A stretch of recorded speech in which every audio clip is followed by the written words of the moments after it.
Le bien-être, le bonheur, c'est bien sûr la découverte. Eh bien, je vous emmène à présent à Bombay, visiter l'une des plus belles gares au monde. Elle a des airs de cathédrale. Elle est aussi, accessoirement, fréquentée par au moins 4 millions de passagers chaque jour, sans compter les visiteurs venus de très loin pour admirer ce joyau néo-gothique classé au patrimoine mondial de l'UNESCO. David Alexandre Dannelon, Adil Bat et Manon Dutin en ont eu le souffle coupé. Je vous recommande en particulier de regarder avec attention les motifs très profanes représentés sur les vitraux. À première vue, on dirait une cathédrale, avec ses gargouilles, ses arcs et ses tourelles. En réalité, il s'agit de l'une des gares les plus fréquentées au monde, située au cœur de Bombay. 1800 trains par jour, 18 quais, 4 millions de passagers quotidiens. Un chassé-croisé impressionnant. Alors aux heures de pointe, avant que le wagon ne soit bondé, mieux vaut connaître la technique. Regardez comment les gens courent et sautent dans le train avant qu'il ne s'arrête. C'est pour avoir une place. Depuis 130 ans, la gare Chhatrapati Shivaji rythme la vie de la capitale économique indienne et de ses habitants. C'est le moyen de transport le moins cher et le plus rapide. Et cette gare est le cœur du réseau. Une gare qui héberge depuis un siècle le service de livraison à domicile le plus vieux du monde. Les Dabawala. Coiffés d'une toque blanche, ces livreurs font partie de la vie de la station. Dans ces sacs, des repas qu'ils doivent distribuer à travers la ville. 200 000 boîtes sont ainsi disséminées tous les jours. C'est un job qui nous tient à cœur. Nous apportons à nos clients leur nourriture pour la journée. Un système millimétré et quasi infaillible. Les repas, tout comme les trains, doivent être à l'heure. À l'image d'une des pièces les plus importantes de la gare, cette horloge de 3 mètres de haut. Au-dessus de la foule, un homme a pour mission d'en prendre soin. Le mécanisme est d'époque.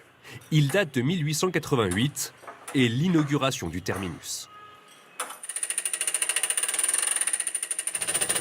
Cela me prend 1 minute 30. Je remonte le mécanisme 2 fois par semaine. Cette horloge est le symbole de la gare. C'est la première chose que l'on remarque depuis l'extérieur du bâtiment. Mais les passants ne soupçonnent pas comment elle fonctionne. Jusqu'à la fin du XXe siècle, ce chef-d'œuvre architectural était plus connu sous le nom de gare Victoria, du nom de l'ancienne reine d'Angleterre. À l'époque de sa construction, l'Inde était une colonie britannique.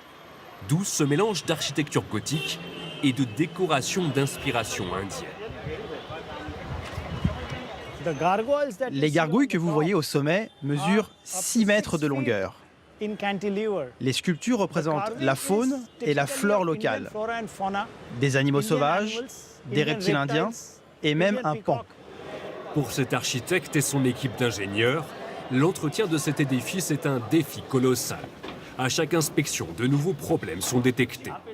Ici, des infiltrations d'eau ont fait leur apparition sous l'immense coupole octogonale. Vous voyez les taches noires? C'est là où se trouvent les fuites. Nous devons faire face à plusieurs défis. Déjà, nous n'avons pas d'archives concernant les matériaux utilisés pour la construction.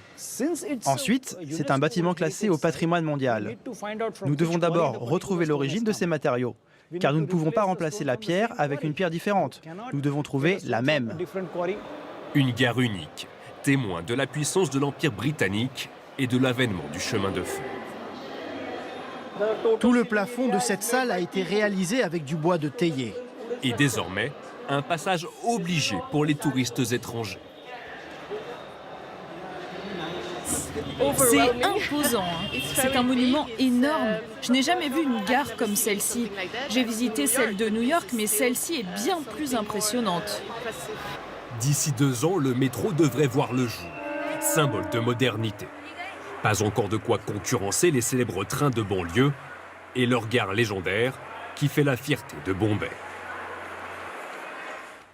Et je vous retrouve dans un instant pour votre mag et pour la météo d'Evelyne Delia à suivre avec une attention particulière car la tempête Chiara est loin d'être assoupie. Nous irons tout de suite à la rencontre de Bruno. À force de patience, ce photographe animalier a réussi à tisser une relation exceptionnelle avec une renarde. A tout de suite. Retrouvez toute l'info sur LCI, canal 26.